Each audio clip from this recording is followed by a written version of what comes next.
Welcome to my channel. I'm Alex and I travel across the country with my cat, my FG Cruiser, and sometimes the RV. Last week I shared my trip from our boondocking spot in White Mountain back to Casper, Wyoming, and also that I did some work on the truck, which I'll show you this week. And I'll also show you the most beautiful drive I have ever taken through colorful Colorado, and I'll tell you exactly where it was.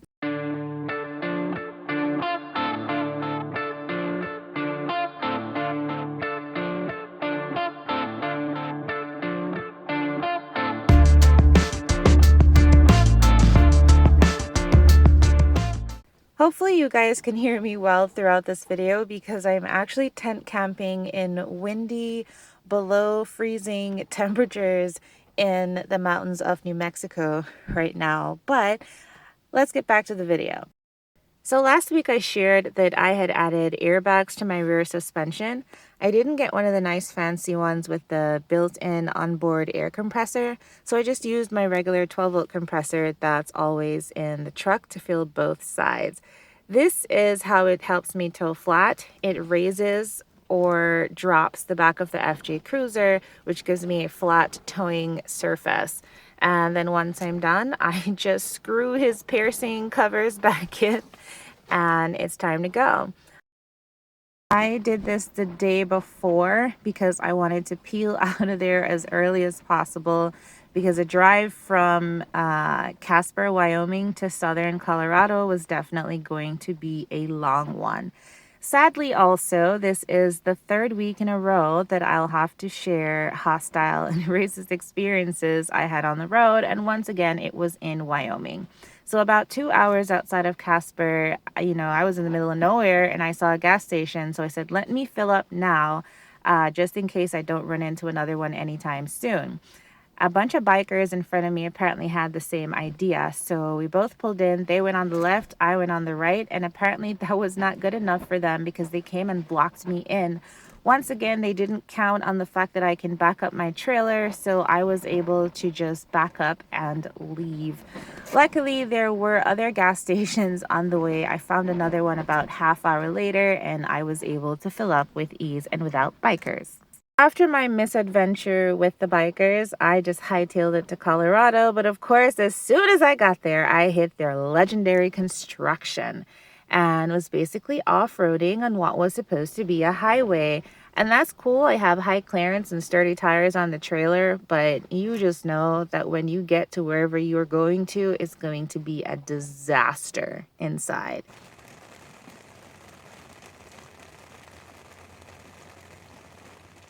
Yes, that is exactly what it looks like. It is rain and hail. Every time I pass through Junction, it seems to rain. It's the weirdest thing. Shadow really enjoyed it and also spying on our Texan neighbors. But it wasn't all doom and gloom. Eventually, we did get some sunshine and I was able to put my solar panels out. This was the first Boondockers welcome spot that I stayed at, and there were no hookups at this one, so I definitely needed solar for my generator. I don't really like Junction, so as soon as I finished working for the week, I packed up my things, and Shadow and I made plans to go to Salida, Colorado. If you remember in an earlier video, I said, man, I hope I never have to set up in the rain again. Well, the gods listened. I did not have to set up in the rain. Instead, I had to pack up in the rain.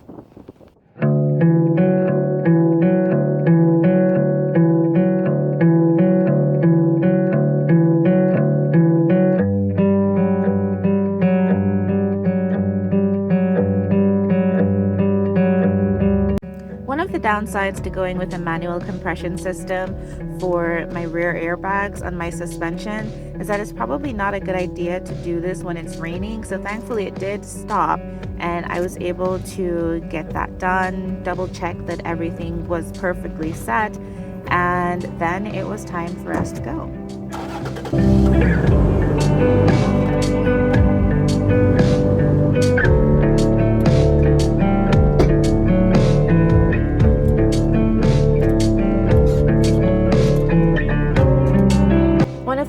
Reasons I was in Junction was to get around a mudslide that had happened and basically tore off the side of a mountain that fell into the road. So I was a little bit nervous about driving through that area after waiting for about a week or two for it to clear. They were still working on it, but it was safe enough. We drove as slowly as possible, which was fine by me because the view was totally worth it.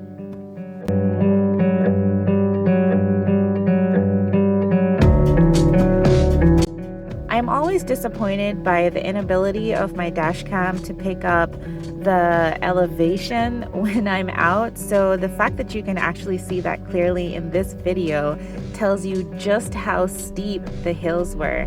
I know a lot of people have raised concerns about me filming the view while I'm driving.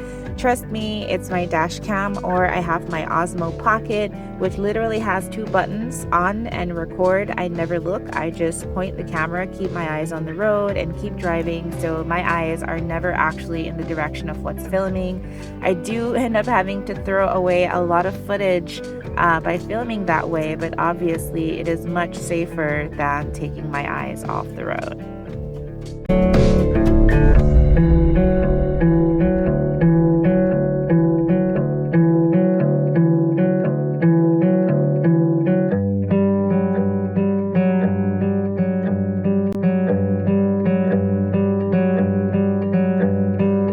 I did want to see a bit more of the view for myself and not just wait to see what the camera picked up, so I pulled over and had a look.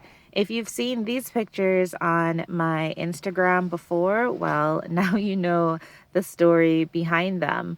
I did promise I'd tell you guys where all these amazing spots were. So this was on US 50 East, again driving from Grand Junction to Salida or Salida, I'm not sure how they pronounce that. That lake is Lake Fork, which is on my bucket list to go back and check out. And here I was driving through Gunnison. Hello? Tell me why there's a cat in my car. Sir. Sir. While setting up the RV, my worst nightmare came through that I've had since I first started RVing. My RV fell off the blocks. You're supposed to have this enormous jack to get it back on, which I obviously did not have.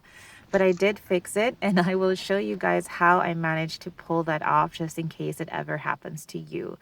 That's it for this week, so I'll see you next Friday. Bye!